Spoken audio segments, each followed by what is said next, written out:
ఇవాళ వైఎస్ఆర్సీపీ అధినేత YS Jagan press meet పెట్టారు. ఎందుకు? చంద్రబాబును ఆయన గారి అవినీతిని సంస్కారవంతంగా ఉతికారేశారు. చూశాను సీసీటీవీలో. బాబు ఏమనుకున్నారంటే ఎవరైనా అమరావతి పేరెత్తితే వారికి అమరావతి ద్రోహులని ముద్ర వేసి చెప్పు, నువ్వు చెప్పు, వినండి రా, మీరందరూ వినండి, భయపెట్టి యథేచ్ఛగా దోపిడీ చేసేయొచ్చు అనుకున్నారు. అలాంటిదేమి కుదరదమ్మా. ఇక్కడ జగన్మోహన్ రెడ్డి ఉన్నారు. అయితే ఏంటి తొక్క ఆధారాలతో సహా మీ అవినీతిని దోపిడీని ప్రజల ముందు ఉంచుతారు. అలాంటివి మీరు మాట్లాడితే కామెడీగా ఉంటదన్నా.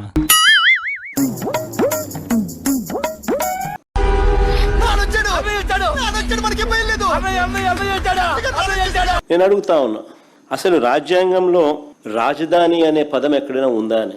మాకు తెలియదు సార్, మీరు దేశ ముదురు కాబట్టి చెప్పండి. మీరు ముదురు కదా మీరు. రాజ్యాంగంలో ఎక్కడ రాష్ట్రాలకు సంబంధించి రాజధానులు అనే పదం ఎక్కడా లేదు అని రాజ్యాంగంలో రాసిందా? రాజ్యాంగంలో ఎందుకు రాస్తారులేమ్మా? దేశానికి మాత్రమే రాజధాని ఉంటుంది తప్ప రాష్ట్రాలకు రాజధాని అనేది కాన్స్టిట్యూషన్ లో లేదు. బహుశా ఆంధ్ర రాష్ట్రానికి బహుశా 3 క్యాపిటల్ వస్తాయేమో. 3 క్యాపిటల్ కూడా రావాల్సిన పరిస్థితి కనిపిస్తా ఉంది అధ్యక్ష. భవిష్యత్తులో కూడా రాజధానిని ఎవరు మార్చకుండా చట్టం తెస్తున్నామని చంద్రబాబు చెప్తా ఉన్నాడు. ఏం చేద్దామంటావు మరి? ఏం చేద్దామంటావా? ఇలా అసెంబ్లీలో వీళ్ళు చేయగలేంది మళ్ళీ అదే అసెంబ్లీలో మళ్ళీ దాన్ని మార్పులు చేయలేరా? ఇంతకాడికి వచ్చేపోయే నలుగురు దగ్గర ఒంటెలు తాగినా బెటర్ కదా. మచిలీపట్నం నుంచి ఎంఏ తీసుకోండి, విజయవాడ నుంచి విఐ తీసుకోండి, నాకు అర్థం కాలేదు సార్. గుంటూరు నుంచి GUN తీసుకోండి, మావి గన్ అని పేరు పెట్టండి. ఏంటి బాబా అన్న, ఇంకోసారి అన్న? మచిలీపట్నం, విజయవాడ, గుంటూరు, మావి గన్. అరే ఏం మాట్లాడుతున్నారా నువ్వు? నీకేమన్నా బుర్రున్నదారా? మావి గన్. ఇది ఏమన్నా మాతర్ల ప్రభావమా లేదంటే ఏం అర్థమే కాలేదా? మచిలీపట్నం, విజయవాడ, గుంటూరు, మావి గన్. ఎందుకు ఈ పాలేరు మాటలు, ఎందుకు ఈ పకీరు మాటలు? నీకు స్క్రిప్ట్ రాయించేవాడు కన్నా ఓడేమన్నా కడుపు కన్నం తింటున్నాడా లేదంటే ఏమన్నా అశుద్ధంగా ఏమన్నా తింటున్నాడా? వాడు ఫ్లోలో ఉన్నాడు, ఏం తగ్గట్లేదు. We are against this bill in this present form, sir. We are going to make a walkout, sir. సిగ్గుండాలరా నువ్వు. ఈ జన్మకు బాగుపడవరా యాదవ్ అని. ఇంకో జన్మ ఉందలే.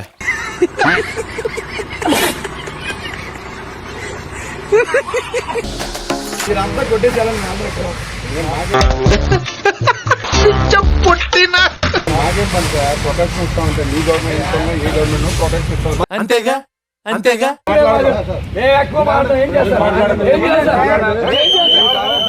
విను, నోరు ఉంది కదా గులగులా వాగకు.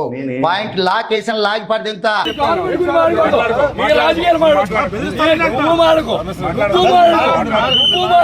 అల్లుడు, నువ్వు తగ్గొద్దు, నువ్వు వెనకడుకోవద్దు.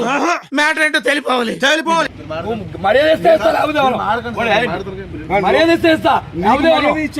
ఇది కేవలం పొగరు. కొన్ని ఏరియాలో దీన్నే బలుపు అని కూడా అంటారు.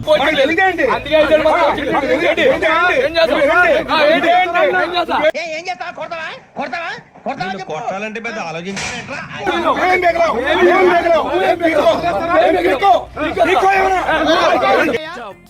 చెప్పు తీసుకొని కొడతా. పిచ్చి కుక్కట్లా కరిసిన అదరా.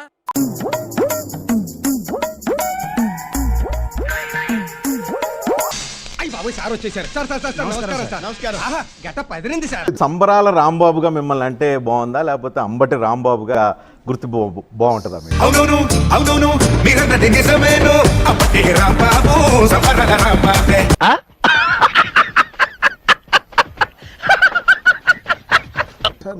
నా జీవితం అనేది రకరకాల కోణాల్లో ఉంటుంది. అన్నీ ఉన్నాయా? ఆల్మోస్ట్ అది తప్ప మనకి ఏమున్నాయన్నా? నేను 7 గంటల సేపు నా ఆఫీస్ మీద, నా ఇంటి మీద జరిగినటువంటి దారుణమైన దాడి. ఫస్ట్ టైం మ్యాన్ హ్యాండిల్ రా. మ్యాన్ హ్యాండిల్ అంటే తొలిసారి కుమ్మించుకోవటం అని దాని అర్థం. అయ్యయ్యో, అది స్వయంకృత అపరాధం అనిపించలేదా? మీ నోటి నోటి గొలానండి. నోటి గొలానండి. వీడెవడండి బాబు? ఆయన అర్థమని చెప్పేసుకుంటున్నాడు. ఆయన గురించి ఆయన తెలిసినంత మనకు తెలియదు కదండి. అది నేను అనకూడదు. No problem. నేను ఒక్కటి చాలా స్పష్టంగా చెప్తున్నా రజనీకాంత్ గారు, చెప్పు, చెప్పి తగలడు. నేను నోటి దొల వ్యక్తిని కాదు. అప్పుడప్పుడు నోట్లో నుంచి కొంచెం దురుసుగా మాటలు కొద్దిగా అనిపిస్తాయి కానీ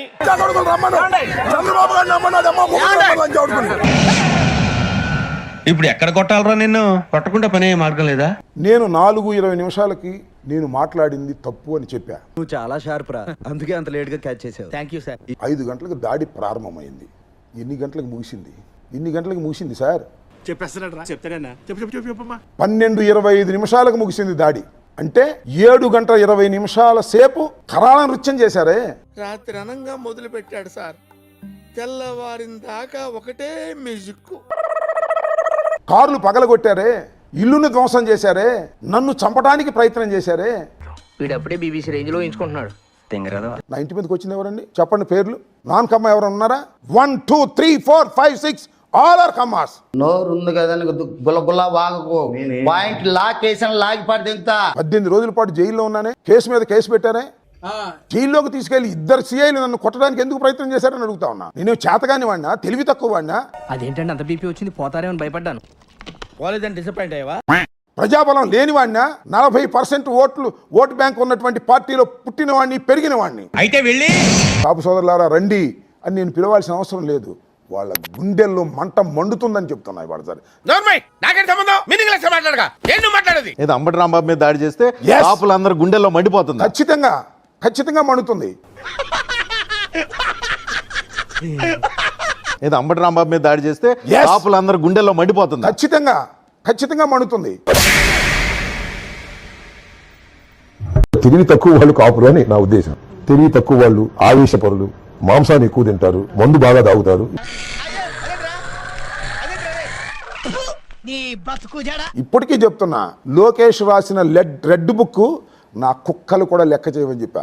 అరే కాంబాబు, దీన్నే నోటి చూలా అంటారు, ఓకేనా? ఇలాంటివి చేసి కదా ఇలాంటి ప్రాబ్లమ్స్ అన్ని లేనిపోయి ఎదవ బావాడు చెప్తే వించావాడు. పౌరుషాన్ని చూపించడం తప్ప. పారిపోవాలా?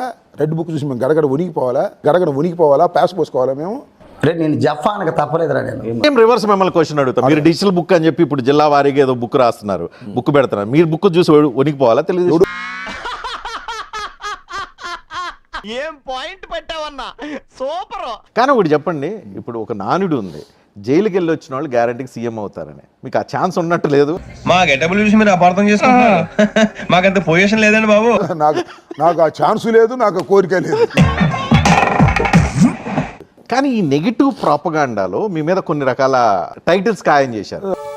ఏంటది? మీ మీద పెట్టిన టైటిల్స్ లో కొన్ని గంట రాంబాబు, సంబరాల రాంబాబు, ఆంబోత్ రాంబాబు, కాంబాబు, ఏం ఫీల్ ఉండదు మామయ్య. ఇలాంటివన్నీ పెట్టారు. మరి ఇవన్నీ చూసినప్పుడు మీకేం బ్లడ్ బాయిల్ కాదా? ఇప్పుడు ఇలాంటి పెద్ద మనుషులు వచ్చి నా మొహం మీద ఉమ్మేసిన తుడుచుకొని పక్కకి పోతాను కానీ పళ్ళేతో ఒక మాట అన్ను, అది నా స్వభావం. ఏం బాయిల్ కాదు. ఎందుకని? వాళ్ళు బాయిల్ అవ్వాల్సిందే. ఉంటది అలాగే ఉంటది, ముందు ఉంటది నీకు. సో మీరు అంత పాజిటివ్ తీసుకుంటున్నారు కాబట్టి గంట రాంబాబు, శ్యాంబాబు, కాంబాబు అండ్ ఆంబోద్ రాంబాబు, సంబరాల రాంబాబు, దీంట్లో ఏ టైటిల్ మీకు బెస్ట్ సూట్ అవుద్ది అంటారు? ఏమి నవ్వేవరా చిన్న రాజా?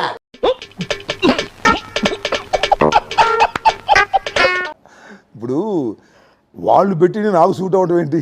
లేదు, మీరు పెట్టుకోండి.